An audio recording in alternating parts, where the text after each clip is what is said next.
நேயர்களுக்கு வணக்கம். மீண்டும் நாகாத்தா வேண்டும் நாகாத்தா இந்த ஒரு சொல்லானது கடந்த 4-5 நாட்களா முக்கியமா மத்திய சென்னை பகுதியில் ஒரு பெரும் பேசும் பொருளா மாறிக்கொண்டிருக்கிறது. இதன் விஷயமாக நம்ம பல்வேறு நபர்களை பேசும்போது இந்த கோயில் வந்து 60 வருடமா இருக்கு, 70 வருடமா இருக்கு அப்படின்னு சொல்லி ஒவ்வொருத்தர் ஒவ்வொரு வெர்ஷன் கொடுத்திருந்தாலும், இந்த கோயிலோட முக்கிய தலைவர் என்று சொல்வதை விட இந்த கோயிலோட சேர்த்து மற்றொரு கோயிலும் இருக்கு. அந்த கோயிலுக்கான 2 கோயிலும் சேர்த்த மாதிரி ஒரு ட்ரஸ்ட் நடத்திட்டு இருக்காரு. ஸோ அசோக் குமார். ஸோ இவர்கிட்ட வந்து இவர் தான் இந்த 2 கோயிலுக்கான தலைவர். கடந்த 40-45 ஆண்டுகளா இந்த கோயிலுக்கான எல்லா விஷயங்களும் பார்த்துட்டு இருக்காரு. ஸோ அவர்கிட்ட இந்த கோயிலை பத்தி டீடைல்ஸ் தெரிஞ்சு கொண்டு இருக்காங்க. சார் வணக்கம். சார் வணக்கம் சார். சார் இந்த கோயில் திரும்ப வரணுன்றதுக்கான பல்வேறு முயற்சிகள் பல்வேறு நபர்கள் எடுத்துக்கொண்டு இருக்குதா பார்த்துட்டு இருக்கோம். ஆமா சார். ஸோ என்ன மாதிரியான முயற்சிகள் நடந்துட்டு இருக்கு சார்? மீண்டும் நாங்க மக்கள் எல்லாரும் எங்களுக்கு வந்து எங்களை சந்திச்சு நிச்சயமா அம்மன் இங்க வரணும், நாகத்தம்மா இங்க வரணும் அப்படின்னு சொல்லிட்டு எங்களை கிட்டத்தட்ட ஒரு 10 நாளுக்கு மேல எங்களை ரொம்ப பிரச்சனை பண்ணிட்டு இருக்காங்க. நாங்களும் பத்திரிகையாளர்கள் எல்லாம் சந்திச்சு எங்க கோவில் வர்றதுக்கு நீங்க எங்க உதவி பண்ணுங்க. இதுக்கு மத்திய அரசும் மாநில அரசும் ரயில்வே துறையும் எங்களுக்கு உதவி செஞ்சு இந்த காலகட்டத்தில் எங்களுக்கு அந்த அம்மன் வரக்கூடிய ஒரு சந்தர்ப்பத்தை அவர்கள் ஏற்படுத்தி கொடுத்தாங்கன்னா நாங்கள் வாழ்நாள் முழுக்க அவங்களுக்கு கடமைப்பட்டவா இருப்போம். இதான் நிச்சயம், உண்மை. Right sir. இப்போ ரயில்வே துறையில இருந்து உங்களுக்கு என்ன மாதிரியான ஒரு ஃபீட்பேக் கொடுத்துருக்காங்க சார்? சார், ஆரம்பத்தில் வரும்போது ஒரு நிலையில எங்களை அடிக்கடி சந்திக்கக்கூடிய ஒரு அதிகாரி வந்து என்ன சொன்னார்னா, சார் உங்களுக்கு ஒன்றும் பிரச்சனை இல்லை, நாங்கள் ஒரு இடம் உங்களுக்கு ஏற்பாடு பண்ணி கொடுத்துட்றோம் அப்படின்னு சொன்னாங்க. வாய்மொழியா சொன்னாங்க? வாய்மொழி தான், எழுத்துப்பூர்வமா எதுவுமே சொல்லலாம். எழுத்துப்பூர்வமா நோட்டீஸை கொடுத்துட்டு வாய்மொழியா உங்களுக்கு அப்புறமா இடம் தரோம்னு சொல்லியிருக்காங்க. இல்லை, ஆரம்ப காலத்திலிருந்தே அதான் சொல்லியிருந்தாங்க, உங்களுக்கு ஒரு இடம் கொடுத்துருவோம் தான் எங்களுக்கு சொல்லியிருந்தாங்க. ஆனா நோட்டீஸ் கொடுத்த பிறகு அவங்க அந்த வார்த்தையை சொல்லலை. ஆனா அவர் என்ன சொல்லிட்டாருன்னா, நான் இதை சொன்னேன்னு கூட சொல்லாதீங்கன்னு சொல்லிட்டாரு அந்த அதிகாரி. அதையும் நாங்கள் இப்போ ஏன்னா அந்த அவங்க மேலதிகாரி அவர் கொடுக்குற ப்ரெஷரை வச்சு அவர் தன்னுடைய பெயர் எதோ ஆயிடுமோன்னு பயத்தினால சொன்னாரோ என்ன நமக்கு தெரியல. உண்மையின் நிலவரம் நமக்கு தெரியாது இல்லையா சார்? கண்டிப்பாக. அடுத்து திருப்பி எதனா அப்ரோச் பண்ணிக்கலாம் சார் ரயில்வே டிபார்ட்மெண்ட்டை? அதுக்கப்புறம் நாங்கள் ரொம்ப மனத்தாங்கல இருந்ததுனால நாங்கள் அதிகமாக அவங்கள பார்க்கல. பிரச்சனைகள் எங்களுக்கு குடும்பத்தில் ஒவ்வொரு வீட்லேயும் இப்படி பிரச்சனைகள் வரத்தான் எல்லாரும் எங்களை சந்தித்து இந்த மாதிரி எல்லாம் கேட்க ஆரம்பிச்சாங்க. ஏங்க அந்த அம்மன் இருக்கிறவரை நமக்கு சுபீஷமா இருந்துமே, இப்ப ஏன் இப்படி எல்லாம் நடக்குது? இந்த வருஷத்துல கூட ஒரு 3 இழப்புகளை நாங்க சந்திச்சிருக்கிறோம். எங்க நகர் சுத்தி 3-4 இழப்புகள். இந்த வருடமா இந்த மாதமா? இந்த இந்த ஒரு வருடத்துக்குள்ளவே 20 நாட்குள்ள, குறிப்பா சொல்ல 20 நாட்களுக்குள்ள. அப்படி இருக்கும்போது எப்படியாச்சும் அந்த அம்மா இங்க அமர்ந்தாங்கன்னா நமக்கு அவளுடைய ஆசி கிடைக்கும் அப்படின்னு மனப்பூர்வமா நம்புறோம். Right sir. சார் இது விஷயமா நான் நேற்று பார்த்தீங்கன்னா திருமதி ரமா மாமி என்பவர்கள் இன்டர்வியூ செஞ்சேன் சார். அவங்க பேசும்போது ஒரு வார்த்தைகள் சொன்னாங்க, நாங்கள் லேண்டை ஆக்கிரமிப்பு எதுவும் பண்ணவே இல்லை அப்படின்னு சொன்னாங்க. ஆனால் as per record, railway record படி பார்த்தீங்கன்னா 436 ஸ்கொயர் ஃபீட் முதல் ஆக்கிரமிப்பு பண்ணதாகவும், அதுக்கு அடுத்தபடியாக பார்த்தீங்கன்னா 1186 ஸ்கொயர் ஃபீட் எக்ஸ்டென்ஷன் பண்ணதாகவும், திரும்ப 2186 ஸ்கொயர் ஃபீட் வரைக்கும் எக்ஸ்டென்ஷன் ஆச்சு. அதோட இதுக்காக தான் ரயில்வே துறை சரி ரொம்ப எக்ஸ்டென்ஷன் பண்ணிட்டே போறாங்க. இரண்டாவது அங்கே மேம்பாலம் கட்ட வேண்டும் என்பதுக்காக ஃபியூச்சர் எக்ஸ்பென்ஷன் ஒரு வார்த்தையை மென்ஷன் பண்ணி லீகல் நோட்டீஸ் கொடுத்ததாகும். ஏன்னா நீங்க தான் அந்த ட்ரஸ்டோட தலைவர், உள்ளபடியே உங்களுடைய ஆதங்கம் வருத்தம் எல்லாம் எங்களுக்கு புரியுது. பட் ஆனால் சட்டம் இந்த மாதிரி விஷயங்கள் சொல்றதை நீங்க எப்படி பாக்குறீங்க சார்? சார், உண்மையிலேயே அவங்க நோட்டீஸ் கொடுத்ததெல்லாம் உண்மைதான். நாங்கள் முதல்ல கோவில் கட்டி வச்சிருந்தோம். அழகா அந்த கோவில் மக்களுடைய எண்ணிக்கை அதிகமாக அவங்க நிக்கிறதுக்காக ஒரு இடம் வேணுன்றதுக்காக நாங்க கொஞ்சம் உருவாக்கணும். ஆனா கோவில் ஒட்டின மாதிரி ஒரு இடம் இருந்தது. அந்த இடம் என்னன்னா அது காலியான இடம் தான். அங்க திருவிழா காலங்கள்ல மட்டும்தான், ஆடி மாதத்துல, அது ஐசிஎஃப்ல இருக்க அத்தனை பேருக்குமே தெரியும், அங்க பொங்கல் வைக்கிறதுக்காக மட்டும்தான் நாங்க அதை உபயோகப்படுத்தணும். நாங்க அதை என்க்ரோச்மெண்ட் என்ற முறையில் நாங்க போவே இல்லை அந்த இடத்துக்கு. நாங்க அங்க அவங்க பொங்கல் வைப்பாங்க. ஏன்னா அந்த ஃபுல்லா பொங்கல் வச்சுட்டு இருப்பாங்க. ஏன்னா இது மெயின் ரோடு. அந்த இடம் இருந்தா தான் அவங்க பொங்கல் வைக்கிறதுக்கு உகந்ததா இருக்கும்ன்றதுனால வச்சிருந்தாங்க. சார் மன்னிக்கணும், இது நான் ஒரு எதிர்ப்பாளனா கேட்கல, ஒரு நடுநிலைவாதியா இந்த விஷயத்த பார்க்கும்போது 436 ஸ்கொயர் ஃபீட் இருந்த இடம் திடீரென்று 1186 ஸ்கொயர் ஃபீட்டுக்கு எக்ஸ்டென்ஷன் ஆகும்போது முழுசா தர போட்டுட்டீங்க அப்படின்ற வாதத்தை அவங்க வைக்கிறாங்க சார். இல்ல சார், ரயில்வே துறை சார்பாக தவறான தகவல் சார். ஏன்னா நாங்க அது கோவில் கட்டி நாங்க அந்த விவகாரம் பண்ண பிறகு அவங்க கவர் பண்ணிட்டாங்க. அவங்களுடைய இடத்துக்கான இடத்த அவங்களே கான்கிரீட் எது போட்டு, அதாவது பில்லர் போடல, இரும்பு தகடு போட்டு தகடு வச்சு அவங்க அவங்க இடத்த வந்து அவங்க கண்ட்ரோல்ல கொண்டு வந்துட்டாங்க. அந்த இடத்துல தான் மெயினா எலக்ட்ரிக்கல் கனெக்ஷன் கொண்டு வச்சிருந்தாங்க. அந்த இடத்த வச்சுதான் அண்ணா நகர், மேற்கு அண்ணா நகர் ரயில்வே ஸ்டேஷன் ஒன்று ஓபன் பண்ணாங்க முதல்ல. ஆமா. அந்த அப்புறம் பண்ணும்போது அங்க ஒரு பெரிய எலக்ட்ரிக்கல் இது செட் பண்ணி அங்கிருந்தா இபி அங்க போச்சு. அதாவது உபயோகப்படாத ஒரு ரயில்வே நிலையத்திற்கு தேவையான விஷயங்களை இங்கிருந்து எடுத்துக்கொண்டார். ஆனால் இப்போது அந்த ரயில் நிலையம் உபயோகத்தில் இல்லை. அதை வந்து டெமாலிஷ் எங்ககிட்ட சொன்னது என்னன்னா, அந்த ரயில்வே டெமாலிஷ் பண்ண போறோம், எங்களுக்கு 4000 ஆர்டர்ஸ் எங்களுக்கு ஆர்டர் கிடைச்சிருக்கு, அதனால வந்து நிறைய ஒரே லைன் தான் இருக்கு, அதனால நாங்க ரவுண்டு பாலம் ஒன்று கட்ட போறோம் அப்படின்னு சொன்னாங்க. அந்த அதிகாரிகள் எனக்கு அந்த பாலத்தினுடைய வரைபடத்தை கூட எனக்கு காட்டினாங்க. கார்பரேஷன்ல கூட நாங்க பர்மிஷன் வாங்கிட்டோம் அதுக்காக, அதனால நான் கட்ட போறோம்னு தான் எங்களை அழுத்தம் கொடுத்தாங்க. இதுக்காக நாங்க எவ்வளோ போராடினோம். ஆனா அவங்க கடைசியில எவ்வளோ ப்ரெஷரைஸ் எவ்வளோ கொடுக்கணுமோ தனிப்பட்ட முறையில கூட எனக்கு ரொம்ப ப்ரெஷர் கொடுத்துருக்காங்க.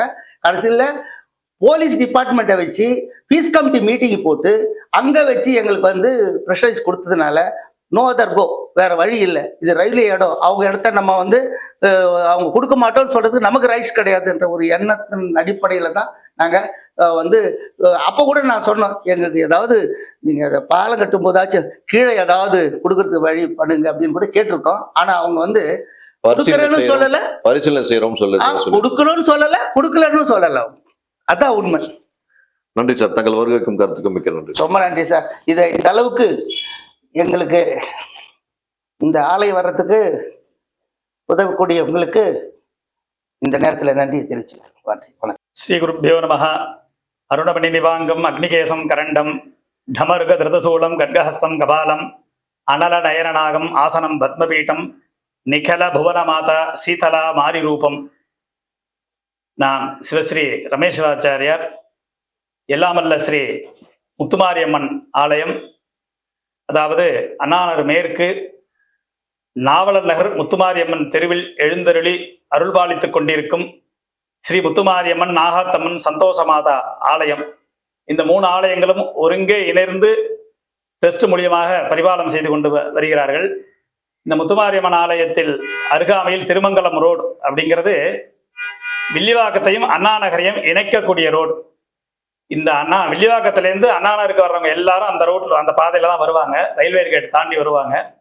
இந்த வர்ற வழியில வந்து நாகாத்தம்மன் அப்படிங்கிற அம்பாலை எல்லாருமே பார்த்துருப்பீங்க, எல்லாருக்கும் தெரியும்.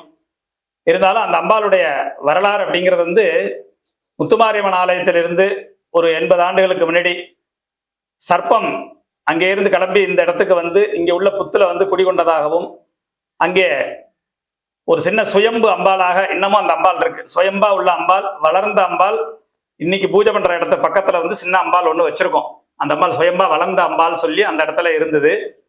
அப்பேற்பட்ட அம்பாள் வந்து கடந்த எனக்கு தெரிஞ்சு ஒரு 40-45 வருஷமாக அந்த அம்பாளுக்கு பூஜை எல்லாம் செய்து, எனக்கு தெரிஞ்சவர்கள்லாம் தெரிஞ்ச சிவாச்சாரியர் இன்னொருத்தர் இருந்தார், தண்டபாணி சிவாச்சாரியர் அப்படிங்கிறவரும் பாலாஜி என்கிறவர்களும் பூஜை பண்ணிக்கிட்டு இருந்தால் நான் விசேஷ காலங்கள்லாம் பூஜை செய்விப்பேன். அந்த நாகாத்தம்மன் கோவில் வந்து ரொம்ப விசேஷமான முறையில் வேண்டுபவருக்கு வேண்டும் வரங்களை அள்ளித் தருவதாக இந்த பகுதியில் எல்லாருக்கும் நல்ல காரியங்கள் அனைத்தும் என்னென்ன நினைக்கிறார்களோ அந்த காரியங்கள் அனைத்தும் வெற்றி செய்து கொடுக்கக்கூடியவளாக அம்பாள் இருந்தாள். அப்பேற்பட்ட அம்பாள் வந்து ரொம்ப சிறப்பான முறையில் நாக சதுர்த்தி, நாக பஞ்சமி இந்த விசேஷ காலங்களிலும், நவராத்திரி 10 தினங்களுக்கும், ஆடி மாச 10 தினங்களும் ரொம்ப சிறப்பான முறையில் நடக்கும். ஒவ்வொரு வெள்ளிக்கிழமையிலும் பார்த்தீங்கன்னா சாதாரணமாக குறைஞ்சபட்ச சாதாரண வெள்ளிக்கிழமைகள் வந்து ஒரு 250லேருந்து 300 பேர் காலம்பர சாயந்தரம் வந்து அம்பாளை தரிசனம் பண்ணுவாங்க. விசேஷ காலத்துல ஆயிரக்கணக்கான பேர் தரிசனம் பண்ணுவாங்க. அந்த ரோட்ல வர்றவங்க எல்லாருமே அந்த அம்பாளை நின்று தரிசனம் பண்ணாம யாருமே போக மாட்டாங்க. எல்லாரும் இருந்து நான் உள்பட வீட்டிலேருந்து கிளம்பி வெளியூர் போனோம் அப்படின்னா அந்த அம்பாளை பார்த்து அவள்கிட்ட ஒரு கோரிக்கையை பட்டு நல்ல விதமா போயிட்டு வரணுமா அப்படின்னு சொல்லி அந்த அம்பாளை பார்த்து வேண்டிட்டு தான் வருவோம் எல்லாருமே. அந்த பகுதியில் உள்ளவங்க எல்லாருமே அந்த அம்பாளை பார்த்து பிரார்த்தனை பண்ணிட்டு தான் வெளியில போறது வர்றது. அப்படி இருந்த அம்பாள் ரொம்ப சிறப்பான முறையில எல்லா நிகழ்ச்சிகளும் நடந்துட்டு இருந்த கோயில் அது. எல்லா பூஜைகளும் எந்த பூஜைகளும் தடைப்படாமல் எல்லாத்தையும் வந்து ரொம்ப சிறப்பான முறையில் நடந்துட்டு இருந்த கோயில் வந்து இப்ப தற்காலிகமா பாத்தீங்கன்னா ஒரு 2-3 வருஷங்களுக்கு பார்த்தீங்கன்னா அந்த அம்பாலை வந்து ரயில்வேனுடைய விரிவாக்கத்துக்காக அந்த அம்பாலை எடுத்துட்டு பாலம் கட்டி திருப்பி உங்களுக்கு இடம் தரோம், அம்பாலை வைக்கலாம் அப்படின்னு சொன்னாங்க. இந்த 3 வருஷம் 4 வருஷம் ஆச்சு, இது வரைக்கும் பாலமும் கட்டலை, திருப்பி அந்த இடத்தையும் கொடுக்கல. நாங்கள் இன்னும் அந்த அம்பாளை என்ன வைக்கல, அப்படியே தான் அங்கே வெளியில தான் வச்சிருக்கோம். அங்கே அதுக்காக வந்து இந்த அம்பாளை வந்து எங்களுக்கு திருப்பி அந்த இடத்த மீட்டு கொடுக்கறதுக்காக சில பத்திரிகை அன்பர்கள்லாம் வந்து அதுக்கு முயற்சி பண்ணி தரேன்னு சொல்லியிருக்காங்க. அதுக்குள்ள ஏற்பாடெல்லாம் செய்து தரேன்னு சொல்லியிருக்காங்க. எல்லாரும் அவசியம் அந்த அம்பாள் திருப்பி வரணும்னு சொல்லி எல்லாருடைய முயற்சியும் நடக்கணும் அப்படின்னு சொல்லி இந்த சமயத்துல கேட்டுக்கிறோம். வேற என்ன? இந்த பர்டிகுலர் அம்மன் வந்து நிறைய பேருக்கு நிறைய நல்லது செஞ்சதா வந்து நம்ம ரமாமாமி அவர்களும் சரி, நண்பர் அசோக் அவர்களும் சரி நிறைய பேர் சொல்றாங்க. நீங்க பிசிக்கலா நிறைய பேரை பார்த்துருப்பீங்க இல்லைங்களா? நிறைய பேர் அப்படிங்கிறத விட அந்த கோயில் வந்து பூஜைக்கா 2 கோயில், அதாவது முத்துமாரியம்மன், நாகாத்தம்மன் 2 இடத்துக்கு 2 அர்ச்சகர் இருக்கணும். அப்படி இருக்கிற இடத்துல வந்து தண்டபாணி சிவாச்சாரியர்னு ஏற்கனவே பூஜை பண்ணினவர். அவருடைய பையனுக்கு வந்து பேச்சே வரல. அவருக்கு வந்து பேச்சே வரல. அந்த அம்பாள்கிட்ட கொண்டு வந்து போட்டு அம்பாளை பிரார்த்தனை பண்ணி, நான் உனக்கு தானம்மா பூஜை பண்றேன், என் பிள்ளைக்கே பேச்சு வரலையே அப்படின்னு சொல்லி அம்பாள்கிட்ட கதறி கேட்கிறார். அப்ப கேட்கும்போது பாத்தீங்கன்னா, நாவ காத்தவள் நாகாத்தவள் அப்படிங்கிற அதுக்கு பொருளுக்கு உரைவல் மாதிரி அந்த பையனுக்கு குறிப்பிட்ட காலம் ஆனதான பேச்சு வர ஆரம்பிச்சிடுது. இன்னைக்கும் நல்ல விதமா இருந்து நிறைய பேசி அந்த கோயிலே மந்திரங்கள்லாம் படிச்சு அந்த கோயிலே பூஜை பண்ண இருக்கிற பையன் அவர் வந்து பாலாஜி சிவாச்சாரன் பேரு. அவருக்கு மந்திரங்கள்லாம் திருப்பி எங்க பாடசாலையில் 5 வருஷம் படிச்சு அந்த கோயில திருப்பி பூஜை பண்ணார். அதே மாதிரி பேச்சு இல்லாதவருக்கு பேச்சு நாவை தந்தவள் நாகாத்தம்மன். அதோடு மட்டும் இல்லாம என்னென்ன காரியங்கள், அதாவது எந்த காரியத்தை நினைச்சு தற்காலிகமா ஒரு காரியம் போறோம் அதை வெற்றி பண்ணி கொடுக்கணும்னா உடனே கொடுப்பார். அது வந்து உடனே எதா இருந்தாலும் அவள்கிட்ட வந்து சொல்லிட்டு போவாங்க. அந்த ஏரியால போகும்போது வரும்போது அந்த தெருவில் போகும்போது எந்த காரியம் வேணுமோ உடனே சொல்லிட்டு போவாங்க. அதே மாதிரி குழந்தையே இல்லாதவங்க 13 வருஷம் குழந்தை இல்லாதவங்களுக்கெல்லாம் அந்த அம்பாளை சித்தி பிரார்த்தனை பண்ணி அந்த அபிஷேக பாலை வாங்கி குடிச்சவங்களுக்கு உடனே குழந்தை எல்லாம் பிறந்திருக்கு. கல்யாணம் ஆகாதவங்களுக்கு கல்யாணங்கள்லாம் நல்லபடியா நடந்திருக்கு. இன்னும் போனா வெளிநாடு போகணும் போது பாஸ்போர்ட்டை வச்சு அம்பாள்கிட்ட வச்சு பூஜை பண்ணி எல்லாம் கொடுத்துருக்கேன். நல்லபடியா வெளிநாடுலாம் போயிட்டு திருப்பி வந்து அம்பாளுக்கு நிறைய செஞ்சிருக்காங்க. சார், கடைசியா எனக்கு ஒரு நியூ ஜெர்சில இருந்து, யூஎஸ்ல இருக்க நியூ ஜெர்சில இருந்து ஒரு காணொலி வந்தது. அங்க ஒரு சகோதரி அவர்கள் சொல்லி அனுப்பியிருக்காங்க. ஆனா நான் இந்த நாகாத்தம்மன் கோயில்ல வெறும் 11 ரூபாய் வந்து உண்டியலுக்காக மடிச்சு வச்சு நாகாத்தம்மன் கோயில்ல போட போறேன் அப்படின்னு சொல்லி ஒரு பேப்பர்ல மடிச்சு வச்சாங்க. எதுக்காக மடிச்சு வச்சீங்கன்னு சொல்லி எனக்கு கேள்வி கேட்கணும். எதுக்காக நீ கேட்கணும்னு தான் நான் இந்த வார்த்தையை சொல்றேன். ஏமா அப்படின்னு சொல்லி கேட்கும். அந்த அம்மா சொன்னாங்க, என் மகன் வந்து கடந்த 1.5 ஆண்டுகளா 4 வயசு பையனுக்கு ஏதோ கேன்சர் இதுவாயிடுச்சாமா. அந்த இன்ஃபெக்ஷன் ஆகி அவன் குணமாகிறதுக்கு சந்தேகம் அப்படின்னு சொல்லி சொன்னாங்களாமா. அதுக்கான ட்ரீட்மெண்ட்டுக்காக வெறும் 11 ரூபாய் மடிச்சு, நியூ ஜெர்சியில இருக்கக்கூடிய ஒரு சகோதரி வெறும் 11 ரூபாய் மடிச்சு வச்சு அந்த 11 ரூபாயை சென்னைக்கு வரும்போது போட போறேன் அப்படின்னு சொல்லி வேண்டி வச்சாங்களாமா. கரெக்டா 7 மாசமா ட்ரீட்மெண்ட், ஒண்ணுமே நடக்கலையாமா. திருப்பி சென்னைக்கு வந்தாங்களாமா. வந்துட்டு அந்த 11 ரூபாய் போட்டுட்டு இந்த அம்மனுக்கு பாலாபிஷேகம் பண்ணி முடிச்சதுக்கு அப்புறம் திருப்பியும் அதே குழந்தைய கொண்டு போய் சென்னையில் ஒரு முக்கியமான ஹாஸ்பிட்டல் ட்ரீட்மெண்ட் பண்ணாங்களாம். அந்த குழந்தைக்கு வந்து கரெக்டா 46 நாள் டைம்ல குணமாச்சு அப்படின்னு ஒரு காணொலி அமைச்சாங்க. அது பார்க்கும்போது ஷாக்கா இருந்தது. இது ஒரு பக்கம். இந்த அம்மன் வந்து யார் கேட்டாலும் எல்லாத்தையும் கொடுக்குறாங்க அப்படின்னு சொல்லுவோம். அதனால் இதே கோயில்ல வந்து 3-4 முறை உண்டியல் உடைக்கப்பட்டதாகவும், அந்த உண்டியல் உடைக்கப்பட்ட நபரை கூட விட்டு விட்டால் அப்படின்னு சொல்லி ஒரு நகைக்கும் பொருளாகவும் சில நண்பர்கள் சொல்றாங்க. ஸோ இந்த அம்மா வந்து யாரும் தண்டிக்கிறது கிடையாது, வாரி தான் வழங்குறாங்க அப்படின்னு சொல்றாங்க. அந்த அம்பாளுடைய முகத்தை பார்த்தாவே தெரியும். ரொம்ப சர்ப்பமா இருந்தாலும் சர்ப்பத்தினுடைய இடையில அம்பாளுடைய முகம் இருக்கும். அந்த முகத்தை நல்லா கவனிச்சிங்கன்னா சிரிச்ச முகமாவும் கருணையே உருவான முகமாவும் தான் இருக்கும். ஆனா உண்டியல் திருடன் தானே சார், அவனை கூட விட்டுறாங்களா? அது எப்படி உண்டியல் திருடன்? அவன் வந்து வேண்டிட்டு அவளுக்கு உள்ள காணிக்க நான் உனக்கு தந்துறேன், எனக்கு நான் எடுத்துக்கிறேன்னு சொல்லிட்டு போயிருக்கலாம். அதுக்காக கூட இருக்கலாம் அவனுக்கு, அதனால ஒரு இருக்கலாம். அதனால அந்த உண்டியல் காசு தான் எடுத்து இருக்கணும்னு அவனுடைய பிராப்தியா இருக்கலாம். அது கூட அதனால கூட இருக்கலாம். அது மாதிரி இன்னொன்னு சார், நீங்களா சிவாச்சாரியார்கள் அண்ட் நிறைய விஷயங்கள் பாக்குறீங்க. நான் கண்கூட பார்க்கக்கூடிய விஷயம் சார், அங்க அந்த கோயிலுக்கு ஒரு கரெக்டா ஒரு 20 அடி 30 அடி தள்ளி வந்து மீன் வியாபாரம் நடக்குது. அந்த கரெக்டா ஒரு 6-7 பேர் மீன் வியாபாரம் பண்றாங்க. காலையில வரும்போது அவங்க கையில இருக்க 5 ரூபா காயினை உண்டியில போடுறாங்க. நான் இதெல்லாம் வந்து வேணுமே நின்று அவங்க என்னென்ன வேலைக்கெல்லாம் பண்றாங்கன்றத இது கோயில் இருந்த போது நான் வாட்ச் பண்ணியிருக்கேன், வீடியோ எடுத்து வச்சிருக்கேன், அதுக்கப்புறமும் வாட்ச் பண்ணிட்டு இருக்கேன். இன்னமும் அது ரெகுலரா ஹேபிட்டா வச்சிருக்காங்க அவங்க. கிட்டத்தட்ட இப்போ முதல்ல 5-6 வியாபாரியா இருந்தாங்க, இப்போ 15 வியாபாரியும் மாறி இருக்காங்க அந்த இடத்துல, அந்த கோயில் பக்கத்துலயே. அதே மாதிரி பூ விற்கிறவங்களும் சரி, அங்க பழங்கள் விற்கிறவங்களும் சரி, வியாபாரம் போறவங்க எல்லாருமே நின்று அந்த அம்பாளுக்கு போகும்போது ஒரு அமௌண்ட் போட்டு போறாங்க, வரும்போது ஒரு அமௌண்ட் போட்டு போறாங்க. உண்மைதான். அது நீங்க சொல்றது உண்மைதான். எப்படின்னு கேட்டீங்கன்னா, கோயில் எடுத்து இத்தனை வருஷம் ஆயிட்டு, கோயிலுக்கு கொண்டு போய் அம்பாளை பாலாலயமா கொண்டு போய் பக்கத்துல உள்ள முத்துமாரியம்மன் ஆலயத்தை வச்சாச்சு.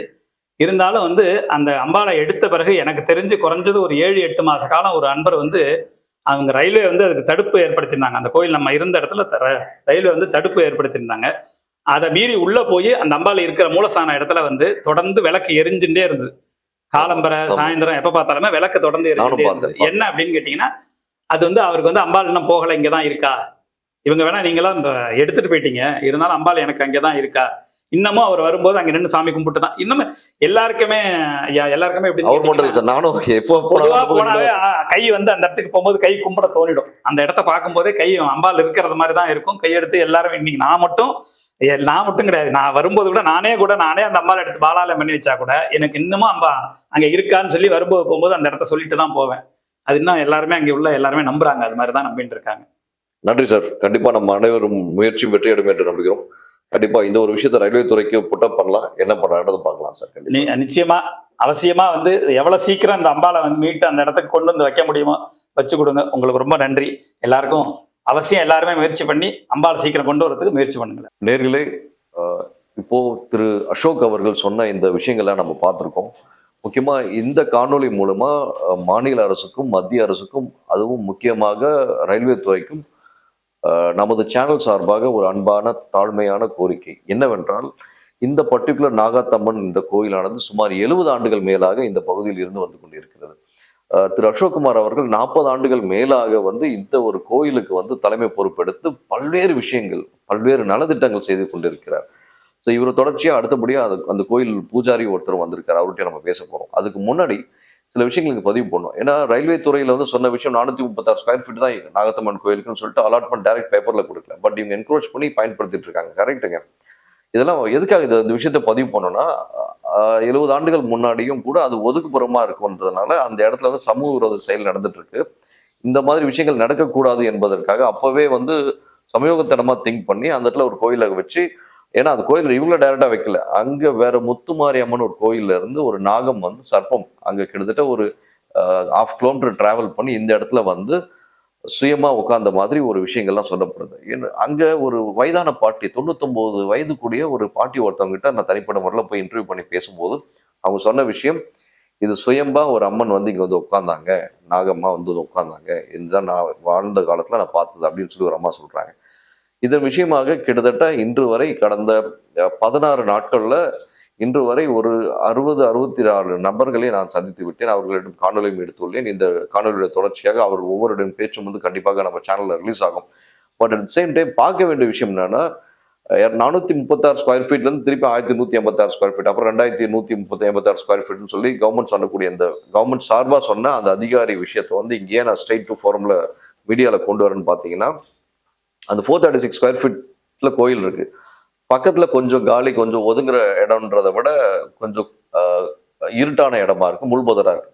அந்த முள்பொதரை வந்து நமக்கு எல்லாருமே தெரியும், இந்த சமூக விரோத செயல்கள் கேவலமா வந்து இந்த மதுபானம் அடிக்கிறது, இந்த மிச்ச புழக்க வழக்கங்கள் இதெல்லாம் வந்து அந்த இடத்துல நடக்க ஆரம்பிக்குது. அதுதான் பார்த்து திரு அசோக்குமார் மட்டுமல்லாமல் அந்த நிர்வாகம் சார்பாக இதை ஸ்டாப் பண்ணா நமக்கு வேற வழி இல்லை, பொங்கல் வைக்கிறதுக்கு இந்த இடத்த வந்து நம்ம என்லார்ஜ் பண்ணிக்கலான்ற ஒரு அடிப்படையில இந்த விஷயத்த வந்து அவங்க பண்ணியிருக்காங்கன்றது அப்புறமா தான் தெரியுது, பூஜாரி அவர்கள் மூலமா கேட்டு தெரிஞ்சுக்கணும். பட் இது ஒரு நல்லெண்ண அடிப்படையில் அவங்களுக்கான மத பழக்க வழக்கங்கள், அந்த மத பழக்க வழக்கங்களை வந்து அரசாங்கம் உள்ளபடி ஏற்றுக்கொள்ள வேண்டும். சரி, ரைட்டுங்க, 2022 மே மாதம் என்க்ரோச் பண்ண லேண்டை நீங்க ரயில்வே துறை டேக் பேக் பண்ணீங்க. டேக் பேக் பண்ணதுல இன்னி வரைக்கும் 3.5 வருஷங்கள் ஆச்சு. மேம்பாலம் கட்ட போறேன்னு சொன்னீங்க, ஃபியூச்சர் எக்ஸ்பான்ஷன் சொன்னீங்க, சத்தியமா இது வரைக்கும் எதுவும் நடக்கலாங்க. உள்ளபடியே ரயில்வே துறை மீதோ மத்திய அரசு மீதோ எந்த வகையான குறையோ இல்லை ஆதங்கமோ இல்லை எந்த வகையான ஒரு கம்ப்ளைண்ட்டோ இன்னி வரைக்கும் அந்த நிர்வாகமோ அந்த கோயில் சார்ந்த நபர்களோ இல்லை பக்தர்களோ இல்லை அந்த கோயில் சார்ந்த பூஜாரிகளோ யாருமே இன்னி வரைக்கும் ஒரு பிளேம் கூட வைக்கல. ஆனால் அவங்களே வந்து வெளிப்படையா தாராளமா நீங்களே எடுத்துக்கோங்க அப்படின்னு சொல்லிட்டு மன வருத்தத்தோட, ஒரு வகையான மன உளைச்சலோட தான் அந்த அம்மனை வந்து அந்த கோயிலை வந்து இடிச்சுக்கோங்கன்னு சொல்றாங்க. அதை இடிச்ச 2022 மே மாசத்துல இன்னி வரைக்கும் அவர் சொன்னது கடந்த 20 நாட்கள் 3 இழப்புன்னு சொன்னாரு. 2022 மேல இருந்து இன்னைக்கு நவம்பர் மாசம் 2025 இருக்கும். இது வரைக்கும் அந்த பர்டிகுலர் இடத்துல 18ல இருந்து 19 பேர் இறந்திருக்காங்க. இது வந்து ரயில்வே துறைக்கும் மத்திய அரசுக்கும் இந்த ஒரு விஷயத்த வந்து பார்வைக்கு கொண்டு வரேன். ஏனென்றால் இது ஒரு அவங்களுக்கான ஒரு குலதெய்வம் இல்லைங்களா, அவங்களுக்கு ஒரு வாழ்வியல் முறை அந்த அம்மன் தான் எல்லாமே வகுச்சிருக்காங்க. அந்த கோயில் அந்த வாசல்ல நின்று நான் ஒரு குறைஞ்சபட்சம் நானே ஒரு 40-50 தடவை அந்த இடத்துல நின்று பார்த்துருப்பேன். இப்பவும் அந்த பகுதியில போகக்கூடிய மீன் வியாபாரி ஆகட்டும், காய்கறி வியாபாரி ஆகட்டும், பழ வியாபாரி ஆகட்டும், எந்த வியாபாரி ஒரு கலெக்டரோட கார் வருது, அந்த கலெக்டர் அங்கே பாஸ் ஆகுறாரு. அந்த கலெக்டர்கிட்ட நாங்களும் வந்து அந்த கலெக்டர் பேர் சொல்ல வேணாம்னு சொல்லிட்டாரு. அது பாஸ் ஆகும்போது கரெக்டாக நிற்க வச்சு நானே கேட்டேன், சார் என்ன சார் நீங்களே நின்று விஷயம்? ஆமாங்க, இந்த அம்மன் நானே ஒரு 20-25 வருஷமா நான் பார்த்துட்டு இருக்கேன். அந்த பக்கம் வருமா அந்த அம்மனை பார்த்து இது பண்ணிட்டு போவேன் அப்படின்னு சொல்லி அது ஒரு கலெக்டர் சொல்றாரு. சரி, கலெக்டர் ஒரு பக்கம், ஏனைய அதிகாரிகள் அரசு துறையில் இன்று முக்கிய பொறுப்பில் இருக்கக்கூடிய முக்கிய நபர்கள் அத்துணை பேரும் இதன் விஷயமாக எப்படி யாரை அப்ரோச் செய்வது என்று தெரியவில்லை. மாநில அரசு அதிகாரிகள் இருக்காங்க, மத்திய அரசு அதிகாரிகள் இருக்காங்க. அவ்வளோ ஒரு வகையான மன உளைச்சல் இருக்காங்கன்றது தெள்ள தெளிவா தெரியுது. ஸோ இந்த பூனைக்கு யாரா மணி கட்டுறது அப்படின்னு பார்க்கும்போது திரு அசோக்குமார் ஆகட்டும், பூஜாரி ரமேஷ் அவர்கள் ஆகட்டும், ஏனைய அங்க இருக்க சகோதரிகள் ஆகட்டும், எல்லாம் வந்து பல்வேறு முயற்சிகள் எடுத்திருக்காங்க. நம்ம சேனல் சார்பாக ஏதாவது முயற்சி எடுக்கணுன்றதுக்காக சில விஷயங்கள் நாமளும் செஞ்சுட்டு இருக்கோம். உள்ளபடியே மத்திய அரசும் ரயில்வே துறையும் செவிசாய்க்க வேண்டும் என்று தாழ்மையோடு கேட்டுக்கொள்கிறோம். மீண்டும் நட சந்திப்போம். நன்றி, வணக்கம்.